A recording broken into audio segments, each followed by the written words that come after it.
I think the answer is that Stoicism isn't some explanation of the universe. It's not this like complicated philosophical theory. About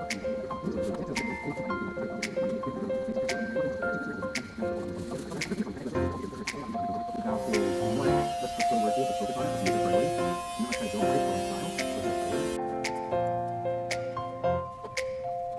that's